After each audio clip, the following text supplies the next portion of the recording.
네, 오늘 보실 말씀은 사도행전 16장 6절부터 15절까지 말씀입니다. 5절부터 6절부터 15절입니다. 제가 잘못 썼네요. 6절부터 15절. 우리 화면에 나옵니다. 다 같이 일어나셔서 우리 한 절씩 교독하도록 하겠습니다. 성령이 아시아에서 말씀을 전하지 못하게 하시거늘 그들이 부르기아와 갈라디아 땅으로 다녀가 이르러 비두니아로 가고자 애쓰되 예수의 영이 허락하지 아니하시는지라. 무시아를 지나 드로아로 내려갔는데 밤에 환상이 바울에게 보이니 마게도냐 사람 하나가 서서 그에게 청하여 이르되 마게도냐로 건너와서 우리를 도우라 하거늘. 바울이 그 환상을 보았을 때 우리가 곧 마게도냐로 떠나기를 힘쓰니 이는 하나님이 저 사람들에게 복음을 전하라고 우리를 부르신 줄로 인정함이로라. 사모드라게로 직행하여 이튿날 네아폴리로 거기서 빌립보에 이르니 이는 마케도냐 지방의 첫 성이요 또 로마의 식민지라. 이 성에서 수일을 유하다가 시길에 우리가 기도할 곳이 있을까 하여 문 밖 강가에 나가 거기 앉아서 모인 여자들에게 말하여 두아디라시에 있는 자색 옷감 장사로서 하나님을 섬기는 루디아라 하는 한 여자가 말을 듣고 있을 때 주께서 그 마음을 열어 바울의 말을 따르게 하신지라. 그와 그 집이 다 세례를 받고 우리에게 청하여 이르되 만일 나를 주 믿는 자로 알거든 내 집에 들어와 유하라 하고 강권하여 머물게 하니라. 아멘. 우리 말씀의 은혜 받으세요. 인사하면서 앉겠습니다. 말씀의 은혜 받으세요. 아멘. 빌립보에서의 승리란 제목으로 말씀을 나누겠습니다. 재밌는 영화나 드라마는 그 스토리의 신선함도 참 중요하겠지만 그 다음에 무슨 일이 벌어질지 모르는 반전에 있습니다. 반전 때문에 재미가 있는 거죠. 예측 불허의 반전이 이어지게 될 때 그 스토리 가운데 더 깊이 몰입을 하게 되는데 저는 성경이 재밌는 이유도 바로 그것 때문이라고 생각합니다. 그 다음에 무슨 일이 벌어질지를 전혀 예측할 수가 없는 거죠. 오늘 읽은 본문도 그 중에 하나인데 그래서 이 말씀, 특별히 오늘 본문을 읽을 때 참 흥분이 되고 기대가 많이 되는 그런 말씀입니다. 지난주에 사도 바울이 그 루스드라에 가서 디모데를 불러가지고 2차 선교 여행을 떠날 준비를 했다는 것까지 말씀을 드렸습니다. 지도를 보시면 여기가 이고니온과 루스드라가 여기 근처에 있죠. 여기서부터 바울의 계획은 이쪽을 거쳐서 아시아 지역, 이 지역이 전체가 아시아 지역인데요. 아시아 지역을 지나서 북쪽에 있는 비두니아 지역까지 복음을 전하는 것이 바울의 계획이었습니다. 그런데 여기서 생각지 못한 일이 벌어지기 시작하면서 이 계획이 전면 수정이 되게 되죠. 달라지게끔 됩니다. 아시아로 가는 길이 막혀버렸고요. 그래서 바울은 서쪽에 있는 그 무시아로 갔다가 거기서 비두니아 쪽으로 올라가려고 했는데 그 길도 막히게 됩니다. 6절과 7절에 나오는 말씀이 바로 그 말씀인데 누가 막았는지 여기 나오죠. 여기 6절 보시면 성령이 아시아에서 말씀을 전하지 못하게 하시거늘 성령이 막았습니다. 7절도 보시면 무시아 앞에 이르러 비두니아로 가고자 애쓰되 예수의 영이 허락하지 아니하시는지라. 성령께서 막은 거죠. 무슨 이유인지 설명하고 있지는 않지만 성령께서 막았다라고만 기록을 합니다. 그쪽에서 함께 하려고 했던 동역자에게 무슨 일이 생겨서 오지 말라고 연락을 했을 수도 있고 아니면 이 행정당국들이 가지 못하도록 막았을지도 모릅니다. 이유는 잘 모르겠습니다. 그렇지만 분명한 것은 바울의 길을 성령께서 막았다 하는 그 사실이죠. 이상하지 않습니까? 바울이 지금 놀러 가려고 하는 것도 아니고요, 여행 가는 것도 아니고 디모데까지 다 준비를 갖춰가지고 지금 선교를 떠나려고 하는 그 상황인데 그 길을 열어주지 않으시는 거예요. 참 이상한 일이죠. 그 다음에 도대체 무슨 일을 하시려고 하는지 전혀 예측을 할 수 없는 그런 상황인 겁니다. 그래서 성경이 참 재밌는 말씀이에요.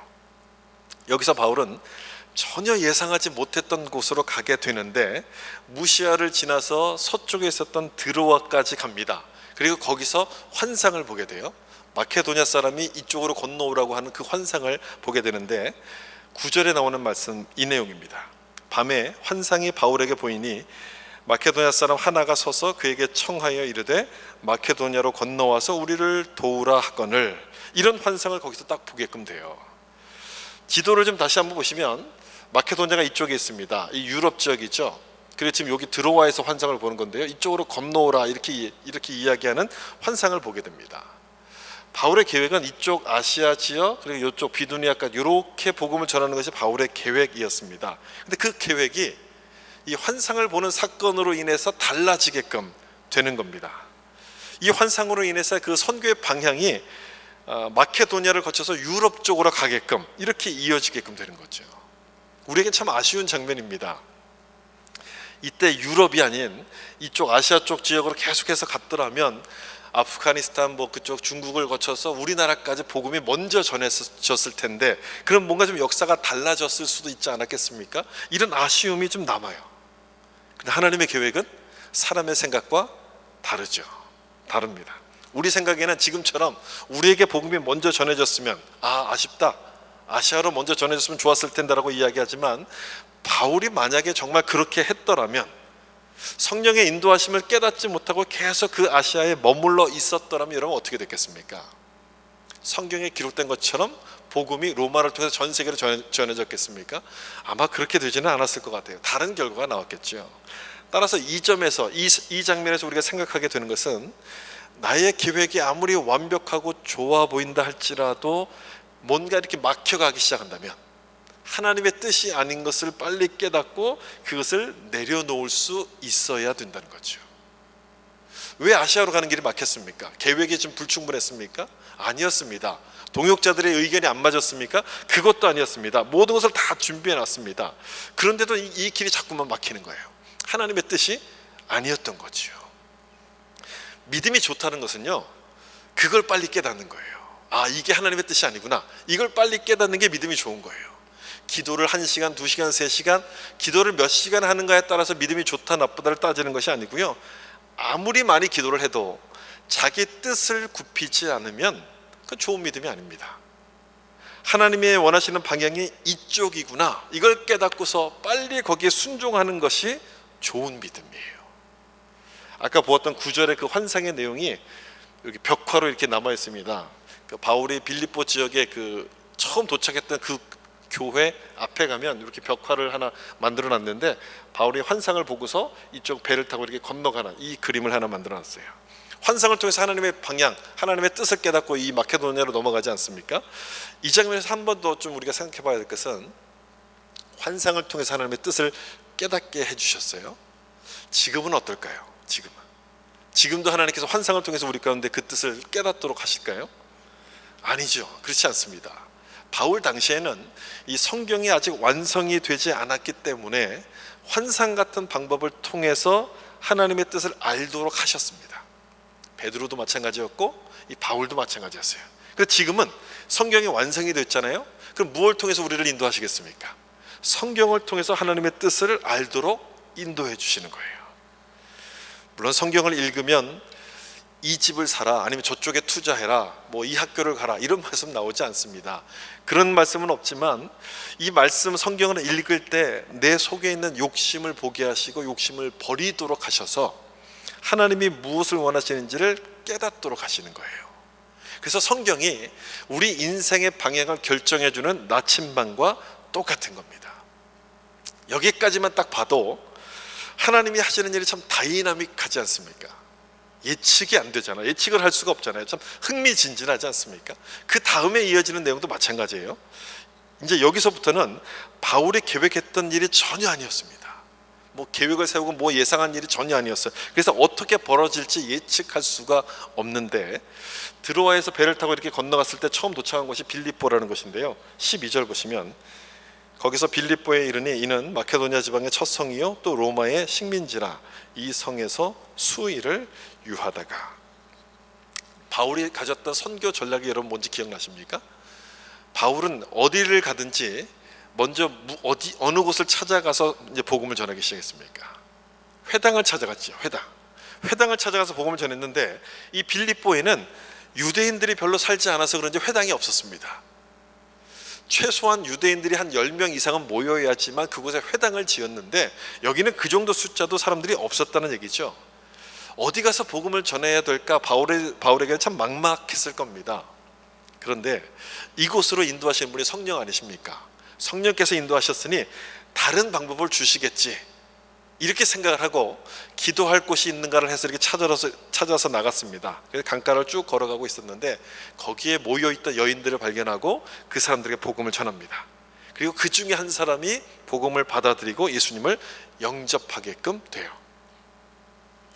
16장 14절에 보시면 두아디라 시에 사는 자색 옷감 장사로서 하나님을 섬기는 루디아라 하는 한 여자가 말을 듣고 있을 때 주께서 그 마음을 열어 바울의 말을 따르게 하신지라. 루디아라는 사람이 바울의 말을 듣고 예수님을 영접하게끔 돼요. 여러분, 복음을 전하는 일은요, 혼자서는 절대 할 수 없습니다. 특히 이 바울처럼 먼 타국에 가서 선교할 때는 누군가, 그 현지에 사는 사람 누군가의 도움을 받지 않고서는 복음을 전할 수가 없어요. 그래서 하나님께서 붙여주신 사람이 누구였냐면 이 루디아라는 사람을 바울에게 딱 붙여주십니다. 루디아가 뭐 하는 사람이었습니까? 무슨 일하는 사람이에요? 옷감 장사하는 사람이죠. 요즘 말로 하면 동대문에서 이 원단 장사하는 사람, 그런 사람인 거예요. 돈이 굉장히 많은 사람이었을 겁니다. 캐쉬를 막 굴리는 그런 사람 아니겠어요? 돈이 많았고 그 지역을 잘 아는 사람이었기 때문에 바울에게는 굉장한 도움이 됐습니다. 그렇게 해서 이 집을 중심으로 해서 복음을 전하면서 교회를 세웠는데, 빌립보 교회가 그래서 이 루디아의 집에서 처음 시작이 됩니다. 여기가 지금 그리스 그 빌립보에 남아있는 루디아 기념교회라는 곳이라 그래요. 저도 가보지는 못했는데 그리스로 이제 성지 순례를 가면 아마 이쪽 코스를 꼭 한 번씩 이렇게 지나가는 것 같습니다. 이런 일들이 지금 쭉 벌어지고 있는데, 여러분, 바울이 예상을 했을까요? 못했을까요? 전혀 예상하지 못했습니다. 계획도 못했습니다. 환상에서 본 사람은, 바울이 환상에서 본 사람은 마케도니아 사람이었기 때문에 빌립보에 가면 그 사람이 나와 있겠지, 그 사람을 만나겠지, 아마 그렇게 생각을 했을 거예요. 아니면 적어도 그 사람하고 비슷하게 생긴 남자가 나올 거다, 이렇게 생각을 했을 겁니다. 그래서 루디아를 만난 거예요. 전혀 예상치 못한 여자를 만났습니다. 회당이 없어서 전도를 못할 거라고 생각했는데 뜻밖에도 이 루디아를 통해서 그 집에서 교회를 시작하고 뭐 복음을 전하는 일들을 벌어지기 시작했어요. 전혀 예상하지 못했던 일들이 막 벌어지기 시작해요. 그러면서 하나님께서 전도의 문들을 막 열어주시는 그 모든 내용들이 지금 막 벌어지는 거예요. 그 다음 내용도 보면 그런데요, 루디아의 집에서 기점으로 해서 복음을 막 전하는데 16절 보면 한번 바울이 이제 기도하러 가는 중에 점을 치는 귀신 들린 여종을 만납니다. 이 사람이 이렇게 소리를 쳤어요. 바울과 바울의 그 신라를 보고, 이 사람들은 지극히 높은 하나님의 종으로서 구원의 길을 전하는 자입니다, 이렇게 막 소리를 치는 거예요. 맞는 얘기입니까? 틀린 얘기입니까? 맞는 얘기잖아요. 정말 귀신 들린 여자라고 했는데 아주 정말 귀신같이 알아맞혔어요. 처음 딱 보고 알아맞힌 거예요. 근데 이렇게 한두 번 얘기한 게 아니라 바울이 복음을 전하러 가는 곳마다 따라다니면서 이렇게 막 소리를 치는 거예요. 그러니 바울이 복음을 못 전하는 거예요. 맞는 얘기긴 한데 복음을 전하지 못하도록 계속 지금 방해를 하는 거였습니다. 처음에는 한두 번 피했겠죠. 근데 계속 따라오는 거예요. 이렇게 놔두면 안 되겠다 싶어서 예수의 이름으로 이 여종에게 들린 귀신을 쫓아냅니다. 잘한 겁니까? 잘못한 겁니까? 잘한 거죠. 귀신 들린 여종을 치유했으니까 참 잘한 건 아니겠습니까? 그런데 그 다음 문제가 벌어지기 시작해요. 칭찬은커녕 바울이 고소를 당합니다. 이 여종은 점을 잘 쳐가지고 돈을 많이 벌었는데 그거를 못하게 된 거였습니다. 그 당시에는 점을 잘 치는 종이 있으면 그 종의 몸값이 아주 비싸가지고 여러 사람이 공동 투자해서 그 여종을 소유했다고 합니다. 이 여종도 아마 그랬던 사람인 것 같아요. 여기 보시면 귀신 들린 여종 하나를 만나니 그 점으로 그 주인들에게 라고 되어 있죠. 주인이라고 얘기하지 않고 주인들에게, 이 여종도 아마 그랬던 것 같아요. 굉장히 돈벌이가 잘 되는, 돈을 많이 벌어다 주는 그런 여종이었다는 겁니다. 그런데 바울이 귀신을 딱 쫓아내면서 점을 못 치게 된 거예요. 그러니까 돈을 못 본 거예요. 손해본 거죠. 투자한 건 많은데 거둬들이지 못하니까 손해본 거예요. 이 주인들이 어느 날 보니까 이 여종이 멀쩡해진 겁니다. 눈빛이 정상이 됐어요. 그리고 이상한 말도 하지 않아요. 아주 얌전하게 앉아있는 이 모습을 딱 본 거예요. 여러분, 그러면 어떻게 하는 게 정상적인 반응이에요? 치유가 됐으니까 참 잘 됐다, 이렇게 얘기해 준 것이 정상이고 기뻐해야 되는데 오히려 막 화를 내는 겁니다. 이들에게 중요한 것은 돈이었기 때문에, 이 사람은 돈을 벌어다 주는 그냥 기계로만 생각했던 것이기 때문에 여종이 치유받은 것에 대해서는 관심이 전혀 없었습니다.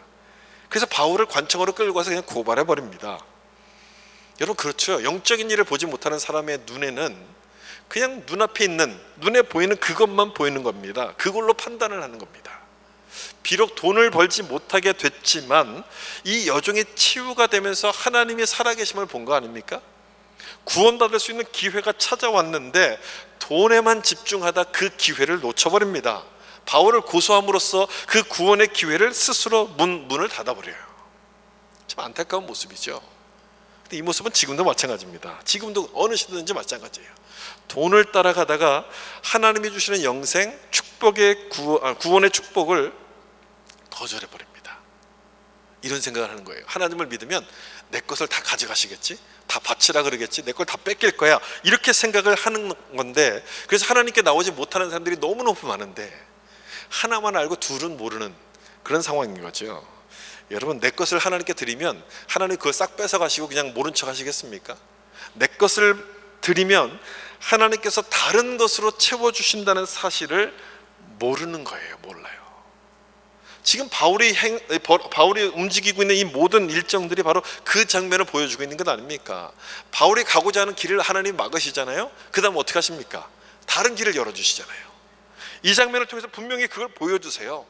바울을 예측 불가능하게 인도하신 것처럼 우리도 그렇게 인도하신다는 것을 알지 못하기 때문에, 안 보이기 때문에 그냥 눈에 보이는 돈을 따라가는데, 여러분 우리는 그렇게 살면 안 되는 것이죠. 우리는 예수 믿는 자들이니까 그렇게 하시면 안 되는 것이죠.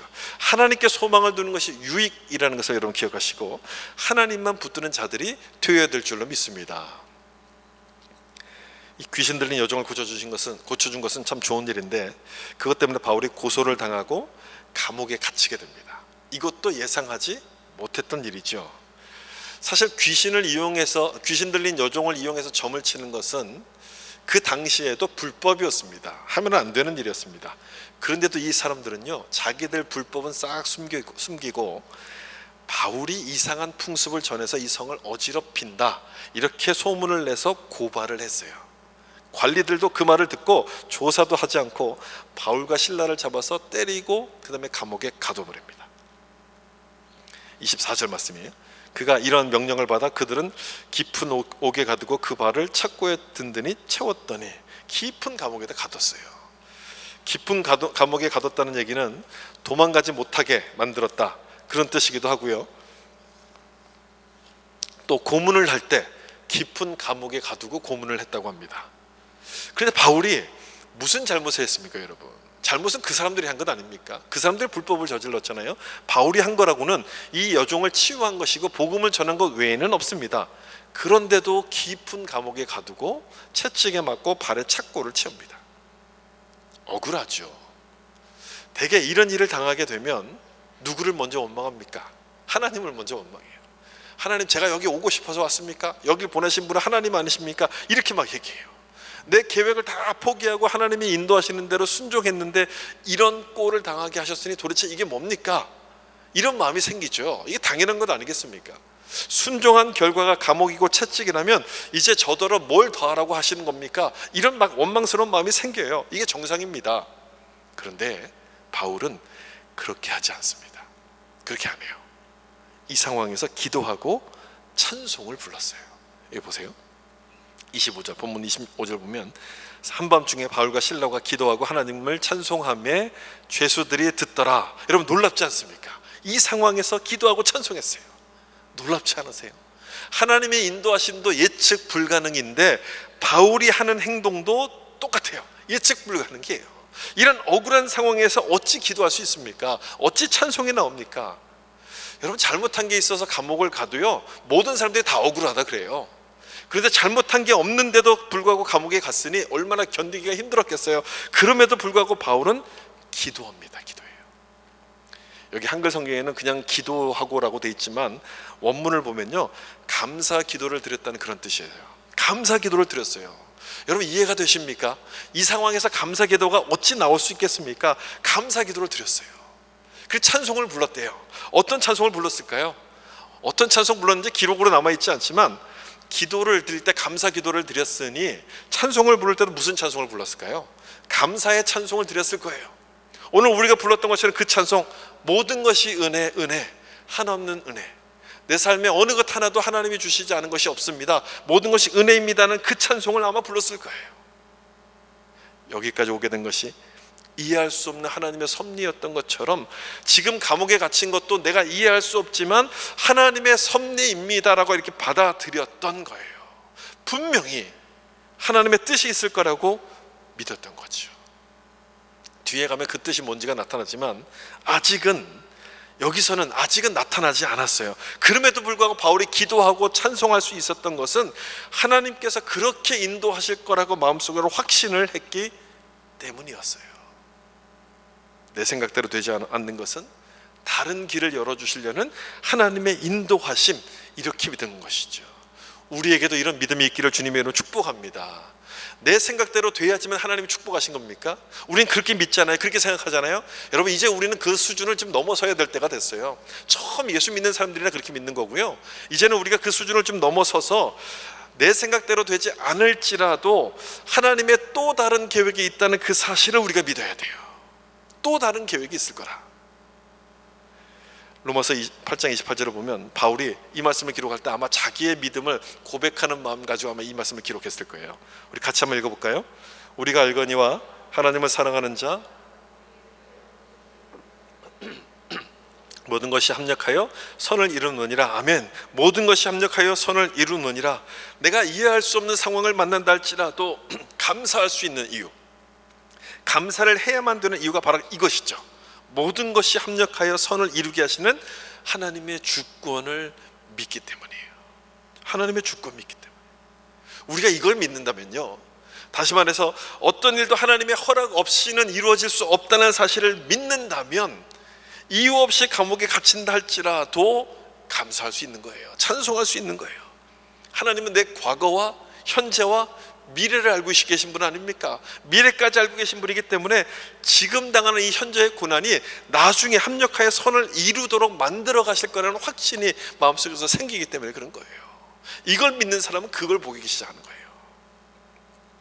이 믿음이 감옥에 갇힌 바울에게 찬송을 부를 수 있는 힘을 주었는데, 여러분, 우리에게도 이런 믿음이 필요하다고 생각하지 않습니까? 저는 이 믿음이 참 필요하다고 생각해요. 열심히 살지만 내 생각대로 안 될 때가 얼마나 많아요. 우리가 믿음으로 산다고 하지만 참 억울한 일을 당할 때가 얼마나 많습니까? 그래서 우리가 낙심할 때가 참 많잖아요. 내가 선을 베풀었는데 욕을 먹을 때가 있고, 내가 뭔가 좀 이렇게 옳은 일을 했음에도 불구하고 비난을 받을 때가 있지 않습니까? 그래서 하나님은 도대체 뭘 하시는가? 왜 하나님이 날 돕지 않으시는가? 이런 생각이 들면서 답답할 때가 참으로 많기 때문에, 믿음으로 살아도 하나님의 역사가 바로바로 나타나지 않기 때문에 이 말씀을 믿는 믿음이 필요한 거예요. 우리에게 정말 이 시대는 이 말씀을 믿는 믿음이 정말 필요한 거예요. 믿음의 눈으로 보면 예측 불가능한 하나님의 섭리가 실망이 아니라 소망으로 보여지기 때문에 그래요. 믿음의 눈을 가진 사람, 그건 실망이 아니라 소망으로 보여지는 거예요. 지금 이 일도 합력하여서 하나님이 선을 이루시게 된다는 것이 믿어지면서 우리도 바울처럼 감사하며 찬송할 수 있게 되는 겁니다.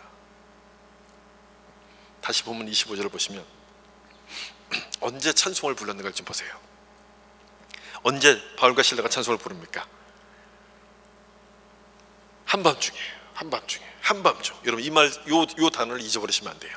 한밤중에 찬송을 불렀다 해야 돼요. 한밤중은 언제입니까? 낙심되는 때예요. 그리고 뭔가 좌절하고 절망을 느끼는 순간이에요. 근데 그 순간에 하나님의 주권을 믿는 사람들은 기도할 시간이 된다는 거예요. 찬송 부를 시간이 된다는 거예요. 하나님의 인도하심이 예측 불가능하기 때문에 깊은 밤처럼 느껴집니다. 한밤중처럼 느껴지지만 그걸 풀어가시는 것 역시, 그걸 해결하시는 것 역시도 우리가 예측하지 못한 방법으로 풀어가실 거라고 믿기 때문에 이 한밤중이 바로 기도할 시간이 되는 거예요. 찬송할 시간이 되는 거예요. 혹여나 여러분 가운데 한밤중에 시간을 보내는 분들이 있다면 이 말씀을 보시면 다시 한번 힘을 얻으셨으면 좋겠어요. 낙심하지 마시고 포기하지 마시고 다시 기도하셔야 돼요. 찬송하셔야 돼요. 그럼 하나님께서 역사가 일어나세요. 하나님의 역사가 일어나는데 이 다음 무슨 일이 벌어진지 아십니까? 궁금하시죠? 바울이 기도하고 찬송할 때 무슨 일이 벌어졌냐면 그 다음에 26절에 보면 이런 일이 벌어졌어요. 이게 갑자기 큰 지진이 나서 옥토가 움직이고 문이 곧 다 열리며 모든 사람의 메인 것이 다 벗어진지라 지진이 일어났어요. 옥문이 막 열립니다. 감옥 문이 열렸고요. 그 다음에 죄수들의 묶인 것이 풀어졌어요. 바울만 풀어졌습니까? 아니면 다 풀어졌습니까? 잘 보세요. 바울만 풀어졌나요? 다 풀어졌나요? 모든 사람의 메인 것이 다 풀어졌어요. 전부 다 풀어진 거예요. 감옥 죄수들의 이 모든 수갑들이 다 풀어진 거예요. 근데 놀라운 건요, 아무도 도망을 가지 않았다는 거예요. 아무도. 왜 안 도망갔을까요? 도망가지 않은 이유가 뭘까요? 자기들도 놀란 거예요. 자기들도 지금 벌어지고 있는 일이 너무 엄청난 일이 막 벌어지니까 놀래가지고 도망갈 엄두를 다 잊어버린 거예요. 도망갈 정신마저 다 잃어버린 거예요. 그래서 다 가만히 있었어요. 근데 이때 이 상황에서 진짜 놀란 사람이 한 사람이 있었어요. 누구였냐면 감옥을 지키는 간수였어요. 옥문이 열렸으니, 이걸 봤으니 죄수가 다 도망갔다고 생각한 거예요. 그 당시 죄수가 도망가면 그 책임을 간수가 졌거든요. 간수가 져서 죽음을 당하게 되는데, 그래서 그걸 보고서 내가 이제 다 끝났다, 내 인생은. 그래서 스스로 목숨을 끊으려고 합니다. 그때 바울이 소리치죠. 우리가 여기 있으니 내 몸을 상하게 하지 말라. 당신 몸을 상하게 하지 마십시오. 안심하십시오. 이렇게 소리를 쳐요. 그 말을 듣고 정신을 차린 간수가 다시 한번 눈을 떠서 보니까 죄수들이 그대로 다 있는 거예요. 또 한 번 놀라게 되죠. 또 한 번 놀랐어요. 그래서 놀란 간수가 바울 앞에 딱 엎드리면서 이렇게 바울에게 묻습니다. 그러면 내가 어떻게 해야지 이 구원을 받을 수 있습니까? 어찌 해야지 구원을 받을 수 있습니까? 이때 바울이 대답했던 그 말씀이 아주 유명한 이 16장 31절의 이 말씀이에요. 같이 한번 읽어볼까요? 이르되 주 예수를 믿으라. 그리하면 너와 내 집이 구원을 받으리라 하고. 아멘. 이 말씀이 이때 나오는 거예요. 이때. 여러분, 기적이 일어났죠? 기적이 일어났어요. 그런데 어떤 게 기적입니까? 옥문이 열린 게 기적입니까? 아니면 이 간수가 예수님을 믿은 게 기적입니까? 어떤 게 기적이에요?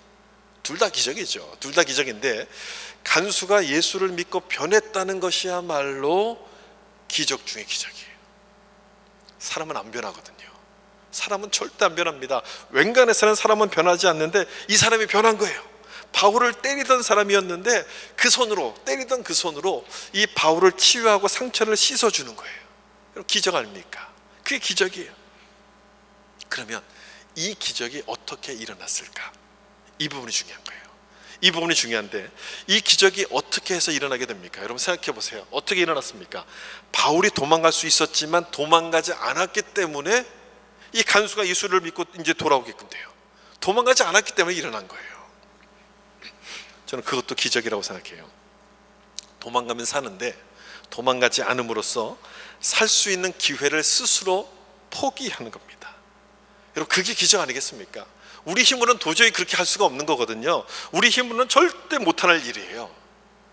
간수가 바울에게 뭐라고 물었었냐면, 어떻게 하면 구원받을 수 있습니까? 라고 간수가 물었거든요. 여러분, 이때 이 물었을 때 그 구원의 의미가 뭡니까? 내가 어떻게 하면 구원받을 수 있습니까? 라고 물었을 때 그 구원의 의미가 뭐예요? 내가 어떻게 하면 천국에 갈 수 있습니까? 그걸 물어보는 거겠습니까? 아니에요. 이때 물어보는 구원은요, 그게 아니라 천국에 가는 그 구원이 아니라 내 삶의 근본적인 문제가 뭡니까? 이 근본적인 문제를 해결할 방법이 뭡니까? 그걸 지금 물어보는 거예요. 내 삶의 근원적인 문제. 난 이 일 때문에 죽으려고 하고 있는데 당신들은 무엇 때문에 도망가지 않고 거기 그렇게 서 있습니까? 용감합니까? 내 일과 내 생각에 묶여서 나는 쩔쩔매고 있는 나와 달리 당신들은 어떻게 도망가지도 않고 그렇게 침착하고 자유로울 수 있습니까? 그걸 묻는 질문이에요. 뭘 믿기에 그렇게 담대합니까? 뭘 믿기에 그렇게 자유합니까? 이걸 묻는 질문이에요. 여러분도 대답할 수 있지 않습니까? 뭐라고 대답하겠어요? 바울이 믿었던 게 뭡니까? 하나님의 주권을 믿었어요. 주권. 최악의 상황일지라도 하나님의 뜻이 있을 것이고, 그러므로 그 일을 통해서도 합력하여 선을 이루신다는 그 하나님의 주권을 믿었던 거예요. 그랬으니 옥문이 열렸음에도 불구하고 도망가지를 않습니다. 도망가지 않아요. 이런 생각을 했을 것 같아요. 내가 복음을 전하다 감옥에 왔는데 하나님이 절대 복음 전하는 걸 막으실 리가 없으니 이곳에서도 뭔가 복음을 전하라고 하시는 것이 아닐까? 아마 이런 생각을 했을 거예요. 이곳에서도 전도하라고 하시는 게 아닐까? 그래서 기도하고 찬송을 불렀는데 옥문이 열려요. 나갈 수 있습니까, 여러분? 도망갈 수 있습니까? 바울이 기대했던 것은요, 옥문이 열리는 기적이 아니었어요. 그것보다도 복음을 전하는 것을 기대했는데 옥문이 딱 열렸으니 이제 그 다음이 있을 거라고 믿었던 거예요. 이제 그 다음이 있겠구나. 그게 믿음인 거예요. 그게 지금 눈앞에 벌어지고 있는 그 상황이 아니라 이제는 그 다음이 있을 거구나, 이걸 믿는 것이 믿음인 거예요. 이 일을 통해서 하나님께서 선을 이루신다는 그 사실을 믿었던 거죠. 만약 옥문이 열렸을 때 바울이 도망갔다면, 그럼 그렇지, 하나님이 날 여기 가두실 리가 없어, 그러면서 바울이 도망갔더라면 자기의 목숨은 구원할 수 있었을지 몰라도 이 간수는 구원받지 못했을 거예요. 빌립보 교회가 제대로 세워지지 않았을 거예요. 도망가면 살지만 도망가지 않아도 살게 하신다는 그 믿음을 바울이 가졌던 거예요. 도망가지 않아도 살게 하신다는 그 믿음. 한번 따라해 보실까요? 도망가지 않아도 살게 하신다는 믿음. 그런 믿음 갖기를 축복합니다. 도망가지 마세요, 여러분. 자꾸 도망가려고 하지 마시고 그냥 버티시면 돼요. 이 간수가 바울에게서 그 모습을 본 거예요. 도망가지 않아도 살겠구나 하는 그 믿음을 본 거예요. 나는 두려움에 묶여서 쩔쩔매면서 살고 있는데 저 사람은 도망가지 않네. 도대체 뭘 믿고 있는 거야? 뭘 믿길래 저렇게 용감한 거야? 거기에 대한 바울의 대답이 뭐였냐면 이 말씀이에요. 주 예수를 믿으라. 예수를 믿으라. 그리하면 너와 내 집이 구원을 받으리라. 예수 믿고 천당 가라는 그 구원의 의미가 아니고, 예수를 믿으면 나를 묶고 있는 모든 묶임으로부터 벗어나게 해주신다, 예수님이 자유를 주신다는 바로 그 말씀을 선포하는 거예요. 나는 예수에 묶인 자다. 예수에 묶인 자. 우리가 예수님께 묶여 있을 때 나를 묶고 있는 그 두려움과 모든 절망으로부터 벗어나서 자유케 될 것을 선포하시는 말씀인 거예요. 그래서 바울은 도망가지 않아요. 여러분도 그렇습니까? 여러분도 예수님에 묶인 자입니까? 바울은 자기 목숨을 구원하기 위해서 도망가지 않으므로 내가 예수님께 묶여 있다는 그 사실을 보여주었습니다. 도망가지 않으므로. 예수를 믿으라고 입으로만 전한 것이 아니라 자기 삶으로 전했고 자기 행동으로 그 복음을 전했던 거예요. 사람들이 왜 우리에게는 바울에게 물었던 것과 똑같은 질문을 하지 않습니까? 내가 어떻게 하면 구원을 받을 수 있습니까? 라고 여러분들에게 물어봅니까? 사람들이요? 물어보지 않죠? 왜 물어보지 않을까요? 우리는 바로 이 모습대로 살지 않기 때문에 그렇다는 거죠. 예수를 믿으면 좋습니다, 예수 믿고 구원받으세요 라고 우리는 전하지만 우리의 삶을 보면 늘 도망다니는 삶을 살아요. 옥문이 열리기만을 기다렸다가 옥문이 딱 열리면 얼른 도망갑니다. 거기 앉아서 그 다음에 무슨 일이 있을까? 그 다음을 기대하지 않아요. 주님은 참으라고 하시는데 화를 냅니다. 주님은 베풀라고 말씀하시는데 내 것부터 챙깁니다. 제가 먼저 살아야지 복음도 전할 것 아닙니까? 우리는 늘 그렇게 생각해요. 내가 먼저 살아야지 교회를 위해서 무엇도 할 수 있는 것 아니겠습니까? 우리는 늘 그렇게 이야기하면서 내가 먼저 도망을 갑니다. 그러니 우리를 향해서 어떻게 하면 구원받을 수 있겠습니까? 라고 사람들이 물어보겠습니까? 믿음은 예라고 말씀하고 있어요. 믿음은 예이지 아니오가 아닌데도 불구하고 계속해서 아니요, 싫어요, 우린 그렇게 이야기하면서 자꾸 도망만 갑니다. 오늘 본문을 여러분 다시 한번 생각해 보시면 좋겠어요. 바울은 하는 일마다 막혔습니다. 다 막혀서 안 됐어요. 근데 빌립보까지 와서 감옥에 갇힙니다. 근데 그 안에서 승리를 해요. 감옥까지 갔는데 감옥에서 빌립보에서 승리를 해요. 어떻게 해서 이 승리가 이루어진 겁니까? 뭘 했기 때문에요? 도망가지 않아서. 예측 불가능하게 인도하시는 그 하나님의 방법에 순종했기 때문에 그렇다는 거예요. 너무너무 힘들고 답답한 그 방법에 도망가지 않고 순종했기 때문에. 거기에 순종하려면 하나님의 주권을 믿어야 되는데 그걸 믿었기 때문에 빌립보의 감옥에 갇혀 있으면서도 불구하고 승리의 영광을 누리게 되는 거예요. 그러므로 우리도 예측 가능한 사람이 되지 마시고 예측 불가능한 사람이 되셔야 돼요. 이쯤 되면 화를 낼 거야. 이쯤 되면 화를 낼 때가 됐어. 막 그럴 때 막 감사하셔야 돼요. 갑자기 막 감사하셔야 되고, 여기서 포기할 거야. 틀림없이 이 정도면 너무 힘드니까 포기할 거야 라고 할 때 여러분 막 찬송하면서 막 힘을 내셔야 돼요. 예상한 대로 여러분 움직인다면, 이쯤 되면 저 사람 틀림없이 그만둘 거야. 그런데 그만두면, 예상한 대로 움직인다면 내 믿음은 어디서 나타납니까? 내가 하나님께 묶여있다는 그 사실, 여러분 무엇으로 증명하시겠습니까? 무엇으로 보여주시겠습니까? 오늘 본문의 기적은요, 한밤중에 나타났습니다. 한밤중이에요. 한밤중. 하나님이 하시는 일은 예측할 수가 없기 때문에 한밤중처럼 느껴져요. 한밤중이기 때문에 우리가 힘들고 참 괴롭고 어렵지만 그때가 바로 기적이 일어나는 때라는 것을 보여주는 거예요. 예수 믿는 사람들에게는 그게 보이는 거예요. 믿음의 눈을 가진 사람에게 그게 보이는 거예요. 그러므로 여러분, 그걸 믿고 도망가지 마세요. 자꾸 어딘가로 뛰어가려고 하지 마세요. 어딘가로 숨어버리려고 하지 마세요. 한밤중일지라도 찬송을 부르면서 기도하면서 감사할 수 있어야 돼요. 그게 믿는 사람들의 모습인 거예요. 어떤 분이 쓴 밤에 드리는 기도라는 시를 보았는데요, 거기에 이런 문장이 나왔습니다. 인생의 어둠, 삶의 어둠 속에서 기도조차 잃었을 때 나의 기도를 살리는 방식 중 하나는 기도의 노래를 부르는 것. 기도의 노래를 부르는 것. 여러분, 그게 바로 찬송이고 도망가지 않는 믿음 아니겠습니까? 여러분, 그런 기도의 노래를 지금 부르고 계십니까? 한밤중이라고 좌절하기보다 하나님의 인도하심과 믿음의 승리를 여러분 기대하고 계십니까?